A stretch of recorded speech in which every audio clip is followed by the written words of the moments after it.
After Donald Trump pressured Ghislaine Maxwell into giving false testimony, claiming he was always a perfect gentleman around Jeffrey Epstein and that no client list existed, he probably thought the Epstein scandal would just disappear. But that's not the case. The very people who initially brought this scandal to light are still keeping it alive. Elon Musk, for example, is once again fueling the story following Maxwell's newly released testimony. We're going to break down how Trump's attempted cover-up is unraveling. But first, if you enjoy this content, hit the like button, subscribe to support the channel, and let's start by examining the hypocrisy Jessica Tarloff highlighted. Come up with something new every hour, which you have managed to do. Thank you. Huge respect to you for that. But you were on with former Assistant Director of the FBI, Chris Swecker, this morning, who didn't like how this looked. You know, he said, we just don't want to see the FBI weaponized. Just because you have the authority and discretion to do something like this doesn't mean that you should. And when people say that under the Biden administration that the DOJ was weaponized, let me remind you that there is nobody the Democrats dislike more than Merrick Garland, because he slow-rolled everything. I mean, Jack Smith wasn't appointed for years after January 6th. And people feel that every single case that we had, the strongest of which was Mar-a-Lago, by the way, fell apart because Merrick Garland actually didn't do anything. You didn't weaponize it soon enough? Is that what you're saying? No, I'm saying that we didn't have a weaponized DOJ. And the proof of that is, and the proof is further that J.D. Vance is sitting down with Kristen Welker from Meet the Press. And listen to how he's talking. This is not an independent DOJ. We're in the very early stages of an ongoing investigation into John Bolton. We, not Pam Bondi and the DOJ, we. If we think Ambassador Bolton committed a crime, of course, eventually prosecutions will come. There's broad concern about Ambassador Bolton. We know that Donald Trump has no respect for co-equal branches of government, an independent judiciary. He just wants loyal foot soldiers. That appears to be what he has gotten. They say the cover-up can be worse than the crime. And while we don't fully know the extent of Donald Trump's actions with Jeffrey Epstein, his attempts to hide the truth are shockingly blatant. Todd Blanche, rather than acting as Deputy Attorney General, functioned as Trump's personal attorney, engaging in clear witness tampering with Ghislaine Maxwell. Pam Bondi has also acted as an extension of Trump. This cover-up has weaponized government power to protect the wealthy and well-connected, especially Trump himself.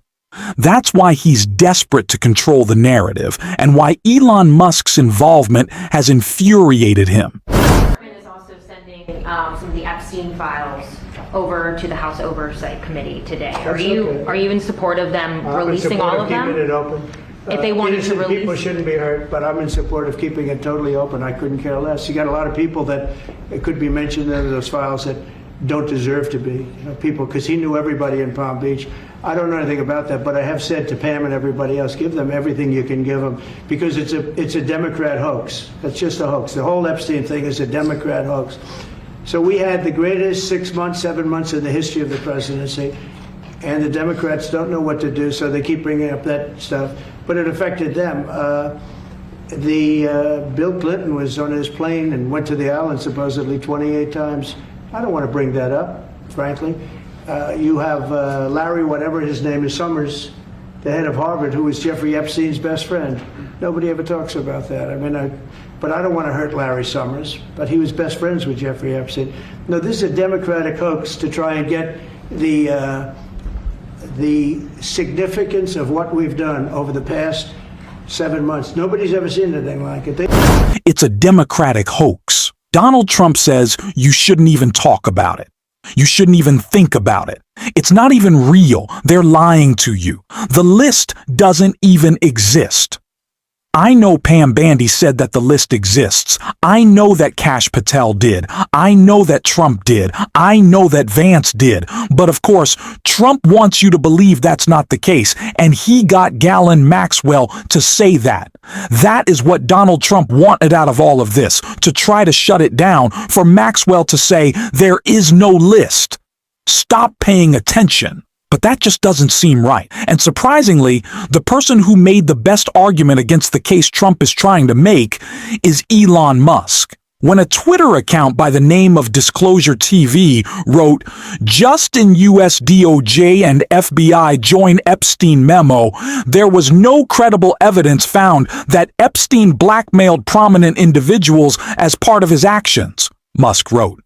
So, then what is Ghislaine Maxwell in prison for? Stuff like this does not improve people's faith in government.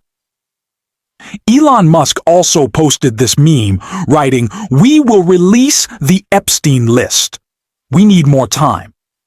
The Epstein list is on my desk. There is no Epstein list. I won't give him credit. But Elon Musk is highlighting a key point that completely undermines Donald Trump's cover-up involving Ghislaine Maxwell. Trump relies on Maxwell's testimony to claim he did nothing wrong with Jeffrey Epstein. Yet her deep involvement in Epstein's criminal enterprise shows there must be a larger operation. Maxwell's prison time, her conversations with Todd Blanche, and the existence of client lists all point to more connections. Ones Trump can't deny. Elon has exposed that central issue, making it impossible for Trump to spin this story. Lawrence O'Donnell emphasized this clearly. That was the stunt of the day. That was today's attempt to distract from the Epstein files and how many times and in what ways Donald Trump's name appears in the Epstein files. Donald Trump's Attorney General promised to release the Epstein files before she went to the White House to tell Donald Trump how many times his name appears in the Epstein files and in what ways his name appears in the Epstein files. And then suddenly the Attorney General and the Trump FBI director changed their minds about releasing the Epstein files.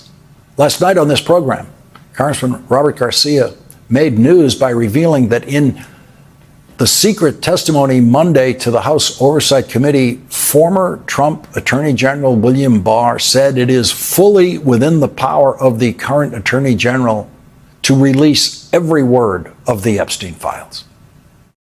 He indicated that the current Attorney General, Pam Bondi, has it within her power to release those files right now. And so we're once again saying she should release the entire files. And this idea that she's going to roll out some of it on Friday and then continue this kind of planned stage rollout is not acceptable. And today, a federal judge pointed to the Epstein files when the judge rejected the Trump Justice Department request to release the grand jury transcripts in the investigation of Jeffrey Epstein. The judge made it clear that the grand jury transcripts do not include any witnesses other than an FBI agent who summarized the information that they had obtained from witnesses and documents in their investigation of the case.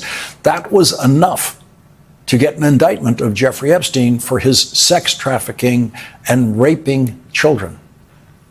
Today, in his decision, Judge Richard Berman wrote, "A significant and compelling reason to reject the government's position in this litigation is that the government has already undertaken a comprehensive investigation into the Epstein case and, not surprisingly, has assembled a trove of Epstein documents, interviews, and exhibits, and the government committed that it would share its Epstein investigation materials with the public.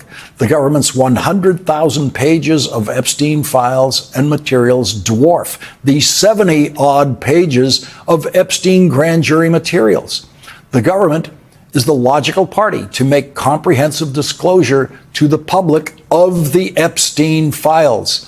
By comparison, the grand jury motion appears to be a diversion from the breadth and scope of the Epstein files in the government's possession. And so there is a federal judge saying in writing today that the legal maneuver that Donald Trump personally announced on social media of asking for the release of the grand jury testimony was nothing but, in the judge's words, a diversion from the breadth and scope of the Epstein files. That's what we said it was on this program the night Donald Trump said that they should release the grand jury transcripts. We said that was just a Trump diversion. Tonight, a federal judge has found that Donald Trump and his attorney general were just playing their diversion game by asking for the grand jury transcripts. That is exactly how we labeled that request for the grand jury transcripts that very night when Donald Trump announced it. The judge wrote, in February 2025, The government, as noted, was prepared to release their Epstein files to the public. But then, on July 6, 2025, the government announced it would not make the files available to the public. The information contained in the Epstein grand jury transcripts pales in comparison to the Epstein investigation information and materials in the hands of the Department of Justice. The judge wrote about something that Donald Trump and the Attorney General obviously care nothing about, because the Justice Department made no effort to even consult with Jeffrey Epstein's victims before requesting the release of the grand jury transcripts. And it is required by law that they consult with those victims before asking to release the grand jury transcripts. And Donald Trump's Justice Department did not do that. We cannot and will not let this story go unnoticed. I promise to cover it thoroughly every single day, bringing you the latest updates and context. If you want to support this work, please hit the subscribe button, leave a like on this video, and if you watched all the way through, drop a blue heart in the comments. Your support helps keep independent coverage alive. Until next time, I will see you soon.